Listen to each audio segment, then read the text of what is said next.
महत्त्वाची बातमी आहे. राष्ट्रीय आरोग्य अभियान अंतर्गत कार्यरत असलेले कंत्राटी कर्मचारी 3 महिन्यापासून वेतनापासून वंचित आहेत. त्यामुळे हे कर्मचारी आंदोलन करणार आहेत. एनएचएम कर्मचारी वेतन आणि समायोजन होत नसल्याने धरणाच्या पाण्यात उतरून आंदोलन करणार आहेत, अशी माहिती कर्मचारी संघटनेचे हर्षल रणवरे पाटील यांनी दिली आहे. याबाबत अधिक माहिती अशी की राष्ट्रीय आरोग्य अभियान अंतर्गत कार्यरत कंत्राटी कर्मचारी यांना मागील 2 वर्षापासून एकाही महिन्याला वेळेवर वेतन मिळालेले नाही आणि अशा परिस्थितीमध्ये कंत्राटी कर्मचाऱ्यांवर उपासमारीची वेळ आली असून कर्मचाऱ्यांना कामावर जाण्यासाठी सुद्धा पैसे नाहीत. त्यामुळे एनएचएम कर्मचाऱ्यांनी आंदोलनाचा पवित्रा घेतला आहे.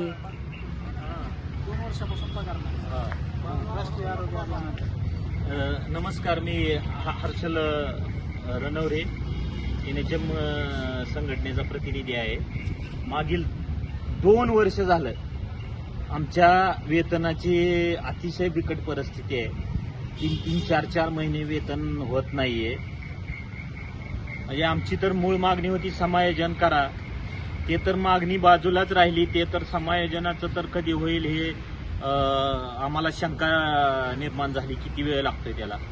पण समायोजनाच्या तिथपर्यंत पोचायला किंवा आम्हाला घरातून कामावरती यायला आमची सेवा देण्यासाठी आमचं जे 3 महिने झालं वेतन रखडले, ते वेतन शासनाने तात्काळ करावं.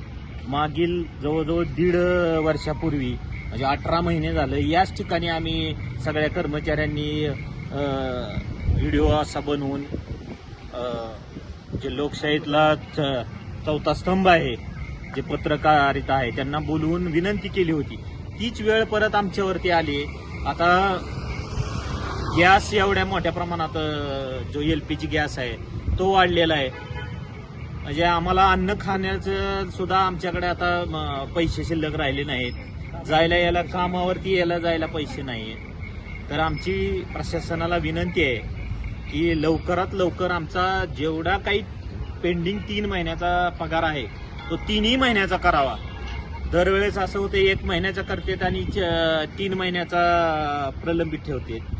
आज आता 4 मेला आम्ही प्रशासनाला विनंती करतो, जरी येत्या 10-12 दिवसामध्ये म्हणजे 10 ते 12 तारखेपर्यंत जर वेतन नाही झालं तर आम्हाला हे जो लोकशाही मार्गाने जो वीर धरणाचा जो कॅनल आहे निरा डावा, त्या कॅनलमध्ये उतरून पाण्यात उतरून आम्हाला आंदोलन करावं लागेल. कारण लोकशाहीने तो आम्हाला अधिकार दिलेला आहे.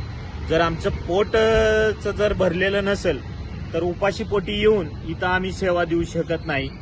त्यामुळे प्रशासनाला व माननीय मंत्री महोदय जे आरोग्य मंत्री आहेत त्यांनी तात्काळ याच्यातून सोल्युशन काढून आमच्या समायोजनाची बी मागणी पूर्ण करावी आणि तात्काळ जो आत्ता सध्या विषय आहे जो वेतनाचा आमच्या रखडलेले, ते वेतन येत्या 4-5 दिवसात करावे. अन्यथा आम्ही या बारामतीमधून तर आंदोलनाला सुरुवात करणार आहोत.